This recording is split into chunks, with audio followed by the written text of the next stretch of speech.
Basically ये programme जो है इसका नाम है फार्मा अन्वेषण 2026, जो कि pharmacy council of India new Delhi का हमारा एक फ्लैगशिप प्रोग्राम है, जो इस साल एक थीम के साथ चल रहा है, want to foster ecosystem which collaborates regulators, academicians, industrialist, researcher and students and practising pharmacist. तो इस प्रोग्राम में हम पूरे हरियाणा स्टेट के करीबन 700 रजिस्ट्रेशन ऐसे बच्चों का हुआ था जो अपने नए आइडियाज़, नए इनोवेशंस या नए पैटर्न्स, नए मॉडल्स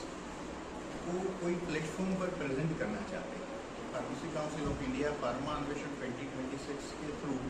हरियाणा स्टेट के फार्मेसी प्रोफेशन के बच्चों को एक ऐसा प्लेटफॉर्म दे रही है, जो कि programme Lord Shiva college of pharmacy में ऑर्गेनाइज हुआ है। और वहाँ पर इस प्लेटफॉर्म के थ्रू ऐसे बच्चों के जो आइडियाज़ है उनको नर्चर करने का, उनको इनोवेटिव आइडियाज़ को एक प्लेटफॉर्म देके उनको इंडस्ट्री के साथ कैसे जोड़ा जाए,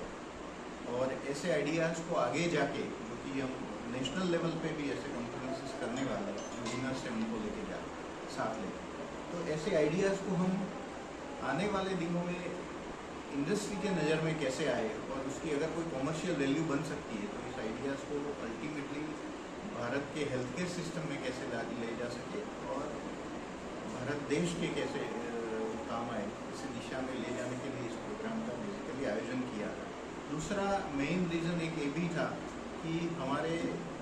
फार्मेसी एजुकेशन है जो इंडिया का, उसके father of pharmacy education in India, जिसका प्रोफेसर M.L. श्रॉफ जी, जिन्होंने भारत में फार्मेसी एजुकेशन एक स्ट्रक्चर्ड वे में शुरू किया था। उनकी बर्थ एनिवर्सरी थी 6 मार्च, तो उसको उनकी लेगेसी को सेलिब्रेट करने के लिए भी इस प्रोग्राम का आयोजन किया गया था, जैसे कि हमारे फार्मेसी के बच्चों उनके जीवन के बारे में जाने और बाकी सारा समाज भी भारत में फार्मेसी का एजुकेशन कैसे शुरू हुआ, M.L. श्रॉफ जी का जीवन कैसा था, उनका फार्मेसी एजुकेशन शुरू करने में उनका योगदान कैसा था, वो सब लोग जाने। इसके लिए भी तो ये फार्मा प्रोग्राम किया है। यूथ को किस तरह मोटिवेट करेंगे? एब्सोल्युटली, मुझे लग रहा है कि pharma Anveshan 2026 is the right platform to motivate the youth, especially the youth in the pharmacy profession. यहाँ हमारे सभी एकेडमिशियंस और फार्मेसी काउंसिल ऑफ इंडिया के प्लेटफॉर्म के थ्रू फार्मेसी के बच्चों को हम मोटिवेट करते हैं कि भाई क्लासरूम ट्रेनिंग तक सीमित न रहो, इसके आगे भी सोचो और नए आइडियाज़, नए इनोवेशंस के साथ आप कैसे कुछ रिसर्च जो कि एक अप्लाइड रिसर्च में कन्वर्ट हो और आगे जाकर वो कमर्शियल वैल्यू बने और ये संशोधन में कन्वर्ट हो और अल्टीमेटली देश के जो हेल्थ केयर सिस्टम में उसको कैसे ले जा सके, इसके लिए हम मोटिवेट कर रहे हैं।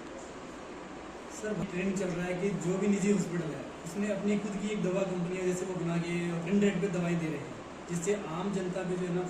आर्थिक जो बोझ बढ़ा है, उसके लिए भी काउंसिल कुछ करेंगे? नहीं, ये मैं मानता हूँ कि इस प्रोग्राम के रिलेवेंट नहीं है, फिर भी जैसे काउंसिल के अकॉर्डिंग टू मैं मानता हूँ कि अगर ऐसे उनकी कंपनियाँ चला रहे और अगर वो नॉर्म्स फॉलो कर रहे हैं according to the regulators, if they are following norms, तो मुझे लग रहा है इसमें कोई बड़ी बात नहीं है। पर